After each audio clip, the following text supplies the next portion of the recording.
have started for the Los Angeles Raiders and the New York Jets, and that's our matchup next Monday night. Bo will be a week away, I guess, from that one. Yep, at least. Maybe we could call him up and ask him to play. Please, Bo. Mike Shanahan might. From the 22-yard line, this is McKinnon on an end around, and a flag is thrown well after the play. Byron Evans in on the play, and it's a holding call against Chicago.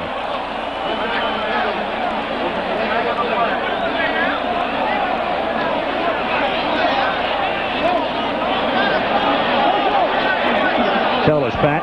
Holding, number 80, offense, still first down. James Thornton, he's got his arms can do a lot of holding on you. This is where the Eagles can really beat up on you. They get you down deep. It's where they like to back it up with a blitz. They're the king of the turnovers. It is high risk, but they love to go for you down in this area. Good shot of Tomczak. Talking about Thornton and holding. Might have the biggest pair of arms in the NFL right now. Get the impression he wouldn't play if he had to wear a long sleeve shirt. He has got some major biceps. First and 20 from the 14-yard line. Tomczak sets up a little screen, and as it turns out, that's probably the best thing that could have happened. A little one-hopper to Anderson to avoid a loss. Second and 20. Mike Ditka, hard to believe, a year ago, a heart attack. He was a little bit more mellow on the sidelines last season when he came back, but the old Ditka has returned. Yeah, he was hardly what I would call mellow this morning. Hey, Mike gets fired up for any game, but as we touched on early, this is the Eagles, this is Buddy Ryan. It doesn't take a lot to flip his switch. We had coffee with Mike this morning. It wasn't quite a coffee clutch, though. I don't know if you got offered a cup. Mike drank a lot. We got nothing. Second and 18. As Tomczak hits Thornton. Who doesn't want to go down. Nope.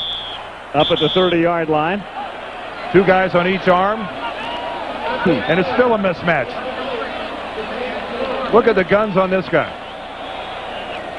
He's developing into a pretty good tight end, although it was his holding call that put the Bears back into this situation. But for those big arms, he's got soft hands. They don't necessarily seem to go hand in hand. How you like that, hand in hand? Look at the design play again. We keep talking about Reggie White being over the left side of the Eagles defensively, and Greg Landry at that time had Tomczak rolling away from Reggie White, giving him plenty of time to look downfield and find Thornton. Third down and 2. Tomczak to McKinnon. Spin move at the 40 to turn it into 6 extra yards to the 46. And McKinnon thinks he got a late hit. Everett and Waters converging on the tackle. And what a beautifully designed passing attack the Bears are unleashing on the Eagles here so far this evening. Andre Waters and his friends in the Bears secondary are just at a loss at trying to cover this up. Ooh, and there's a late kick. Boy, look at that. Boy, that's Andre Waters, I believe. Dennis McKinnon trying to get up. There's Waters. Boy, and that's an intentional shot right on the chin. Andre.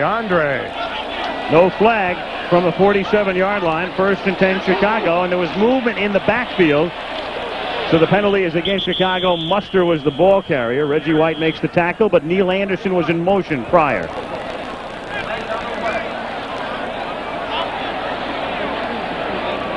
.6:34 left in the first half. Chicago on top 13-0. Illegal motion, number 35, offense, still first down. You know, Andre Waters at the end of that play came in and gave Brad Muster a pretty good shot right in the back.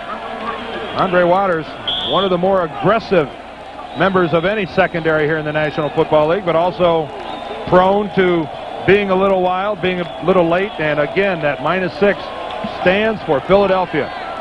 Just ask Jim Everett about Andre Waters. There was a lot of controversy about whether it was an intentional shot going for Jim Everett's knee by Andre Waters. First and 15. Little dump pass over the middle. Thornton And Byron Evans gives him a little bit of the business. Boy, good coverage by Evans. He was all over Thornton. I think some of the crowd here thought that was interference. Again, just good, sound defensive coverage, Frank. And again, Tomczak goes down. Reggie White not getting to him, and give a lot of credit, and we have been, to that Bears offensive line. Over in the right side, Keith Van Horn has been about as busy and as visible as a tackle will ever get dealing with Reggie White, but he's doing just enough of a job to let Tomczak go with those high percentage passing completions, and they have been able to control the game with it. That pass was incomplete. It's 2nd down and 15 from the 42-yard line. Blitz, but Tomczak unloads, and then it's dropped by Muster. Todd Bell, the former Bear, coming in on the safety blitz, forcing Tomczak to get rid of it. It's 3rd down and 15. Brad Muster, really, when he came out of Stanford as the Bears' #1 draft choice last year, was really known for his abilities to contribute to the passing game. And he'll be the first to tell you that it's been a rocky year so far. He really broke out of it with a good rushing day last week against Detroit, but catching the ball, he's been dropping some wide open passes, and I think it was obvious to see that it's frustrating to him as well. 4 wide receivers. Tomczak from the shotgun. 3rd and 15 from the 42-yard line. Tomczak fires over the middle, too high, intended for Morris, and he was surrounded by 5 white shirts. So it'll be 4th down, and the Bears will be forced to kick with 6:01 to play in the first half. Mike Ditka took over here in 1982. He inherited Buddy Ryan. He had no choice. Hired by George Halas, and Ryan came with the package and remained under Ditka for 4 years. And then it was Ryan who got his chance to become a head coach under Norman Brayman, the Philadelphia owner, in 1986. I think we've touched on, but they've met 3 times before since then, and the Bears have won all 3 of them. But they still continue to needle each other, throw the barbs back and forth, and keep it alive. Buford's kick, out of bounds at the 20. The loop by Town. What a skyline. Is that beautiful? Bearstown. Hubstown. 13-0 Chicago. Sonottstown. Also the Goodyear blimp on the left is the beautiful Wrigley building, and there's a salute to the Cubs on the right, who open the National League Championship Series at Wrigley Field Wednesday. Here, Philadelphia. From the 20-yard line, screen pass. Byers gets a little bit of blocking and picks up about 6 to the 26-yard line. You can see Dan Hampton seeing a lot of action tonight, a lot of question in terms of how much he would play. That screen designed, of course, to get a little pressure off Randall Cunningham, who he is the one that's got all the pressure tonight from the Bears defense. What's really strange right here is that it's Dan Hampton playing with the Fridge, and it's Steve McMichael on the sideline. That's ineptitude right there. 4 possessions and nothing. 2nd and 3, and Richard Dent comes back to make the sack. Oh, a little deal to the inside. Nobody touched Dent. Well, you talk about a guy that's trying to become Mr. Monday Night. Richard Dent making a habit out of big games on a Monday night. This is what you call just a loop to the inside. Watch Hampton work to the inside. There's Richard 95, and Hampton does his job, takes up 2 blockers. Richard Dent is freed all the way. Dent gets the glory. Hampton did the hard work. Took 2 guys. 2.5 sacks here in the first half alone. And right now, Richard Dent's going, Reggie who? 3rd down and 13.